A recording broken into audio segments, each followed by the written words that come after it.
another DorkLair action figure review. Today I'm taking a look at the Legends of the Ramayan Vaali action figure from Hierophant Entertainment. And I do also have Hanuman, and we can take a look at him as well, but this will primarily be a review of the Vaali figure. Okay, zooming in for a close-up at the details. So this is Vaali. He and Hanuman are called Vanara. That's kind of like their race. It is sort of a superpowered race of beings in the Indian epic poem, the Ramayana, which I have never read. I'm learning a little bit. If you want to know a little bit more about this and the entire project, check out the recent live stream on my channel with Sumya Das, and we went through all of that. We went through his project, his Kickstarter for Wave 2 and all that stuff. I did pick these up on Big Bad Toy Store. They are currently sold out, but you can buy them through the Kickstarter, and because these are in hand now, it means that the Kickstarter for Wave 1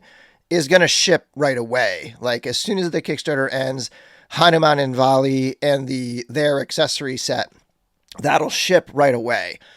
It's Wave 2 that will be a little bit longer, though they are very well along with their tooling and stuff on that. So that's not going to be even as long as the typical Kickstarter, maybe late this year, early next year, or something like that. As for the quality of the figure, it is super nice. This was prototyped and production run by Four Horsemen Studios. Eric Miller did the paint work on this one. And of course, Chris ran production and so on. But yeah, so this, you're getting Four Horsemen quality here. There's a few limitations in the articulation. Like, it kind of looks like a little more advanced with the cut up here and the double knees. There are a few little things that kind of make it, a little mixed when it comes to the articulation, but the feel of the plastic, the paintwork, especially on that head sculpt, and just kind of like the overall quality of the figure is super nice. It, to me, really will mix in well with figura obscura, figures based on literature and kind of like the real world myth and religion and so on.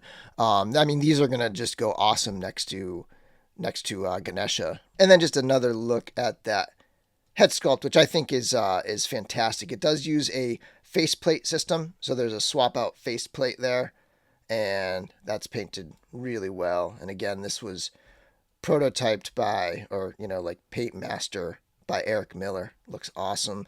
There's some detail in the fur with some, dry brush on top to give it some depth. And then you've got the skirt piece. There's some shading to give that a little, highlight of the folds and a little gold detail. Here, he's got these bracelets that have some paint detail. The ones on the feet don't, but the ones on the wrists do. So I kind of wish these had a little more detail there. And then you can get a look at the feet here.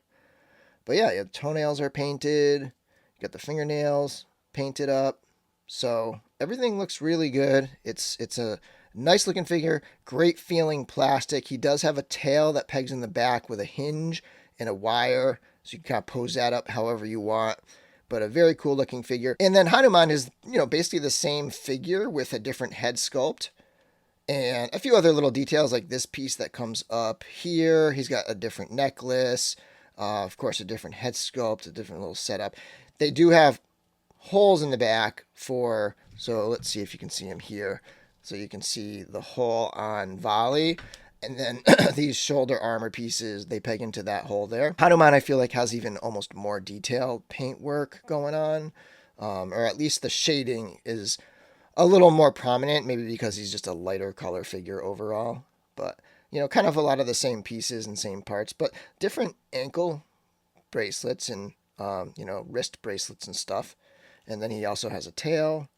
But yeah, so they are great looking figures. Zooming out, here's a look at the overall silhouette and body shape of these two. And they both stand about 7¾ or just under 8 inches tall. And in terms of their size, the best thing you could compare these to as far as legions go is the brute scale. So I have Ganesha on the left and the orc Tharnog on the right, who is a brute scale orc, so that you can get a sense of these are right in line with that brute scale. And here they are next to a couple standard 1.0 Mythic Legions figures. You can get a sense of their kind of larger than life size. The humans in, or the human body from Wave 2 in the Legends of the Ramayan toy line, they are going to be closer to the Mythic Legion size figures, like the regular 1.0 Legions. So their humans will kind of like, they'll kind of like line up in general terms with the Mythic Legion scale across the line. These are just brute scale figures. Here they are next to a couple other independent lines. On the left is Odious from Unparalleled Universe. On the right is Frazetta's Warrior with Ball and Chain from Savage Crucible. Then we have a couple Mezco figures, Dr. Zaius on the left, Batman on the right. Getting a little closer to their size, on the left is a Masterverse Clawful. On the right is Warduke from NECA's D&D line. And finally, a couple figures on the bigger end of things, Armies of Ashmore on the left and Maestro Union on the right. Okay, getting into accessories, I'm going to pop his head off so that you can see what's going on here. This piece is removable, so you have a collar piece right there, and then you have the necklace is removable. Let's pop that head back on. He looks pretty good, even without that fur piece. The armbands around the biceps are not removable. Those are part of the sculpt, but the wrist bracelets and the ankle bracelets are also removable over here. One of the interesting choices, one that I wish they had done differently, is the waist here. It is just, it's a straight up peg. I think they should have done a ball joint like Mythic Legions. It does make removing this very easy. So if you wanted to like put some cloth goods on there, or if you wanted to put a Mythic Legions armor waist piece on there, you could totally do that very easily. I just wish, for articulation's sake, it had been a ball joint. It seems like, I don't know, like I don't know production, but it just feels like it would have been roughly the same amount of like energy or, like work to do a ball joint instead. But, it still moves pretty well. Just a few places in the articulation that I think that could have been better. The tail is removable. That pegs in. That's got a hinge over here, and it is a bendy wire. He does come with a mace or, I don't know if this is a weapon or a ceremonial like scepter of some sort, but it is a big, heavy, chunky piece of plastic. And then he's got the faceplate system. So he has an alternate face where you can pull this one off, and then you can pop this one on. And it's got kind of a grizzled look where he's got this slash across his eye where his eye is missing. Must be part of the story that I haven't gotten too deep into it. I got the figure and jumped right into the review here. But yeah, so that other alternate look. For hands, he does come with a pair of, kind of aggressive gesturing hands. He's got a pair of flat gesturing hands, a pair of more relaxed gesturing hands, a pair of closed fists, a pair of gripping hands with vertical hinges, and a pair of gripping hands with horizontal hinges. And then as for Hanuman, I just wanted to point out, so he's got this hair piece that pegs into the back here, and that hinge on the neck allows him to do this and like fly through the air. He's also got a scepter. I believe this is his scepter here, and that is, very similar, but it's definitely a different sculpt and everything. Like it's a completely different piece, but a very similar kind of weapon, if you will. It's got an alternate faceplate. It's got all the same hands. He's got a crown.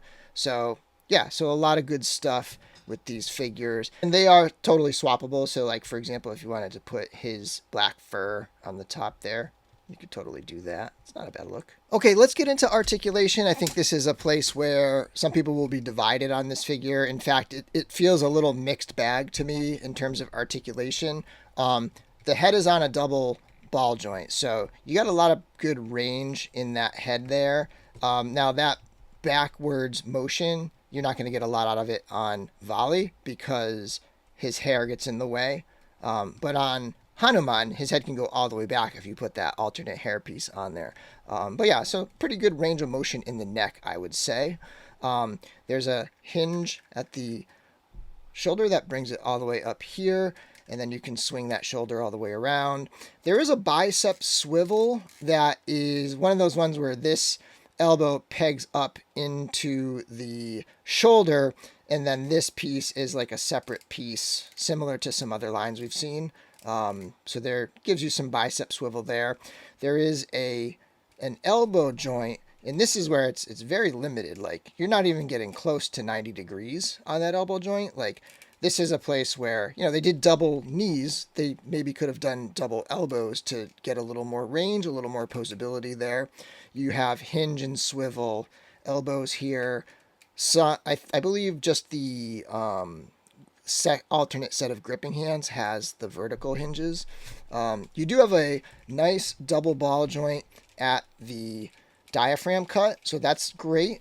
But again, this is just a swivel at the waist, so you don't get any extra movement forward and back at the waist. There's a lot going on in the hips. There's a ball joint, then there's a swivel below that ball joint here, and it's hard to get them to move independently of each other, but there's a ball joint there, and then a swivel, and then there's a thigh cut. So there's another swivel up there. So there's a lot of good range there. There is a double jointed knee that allows his leg to kick all the way back. And then there's no twist at the ankle. It would have been nice to have a twist like Legions have, but you do have that hinge, and then you have a rocker here. So it's kind of like a weird mixed bag where like some things are like, oh wow, that's really a lot of range and a lot of articulation, and then something like the elbows where they're a little more limited.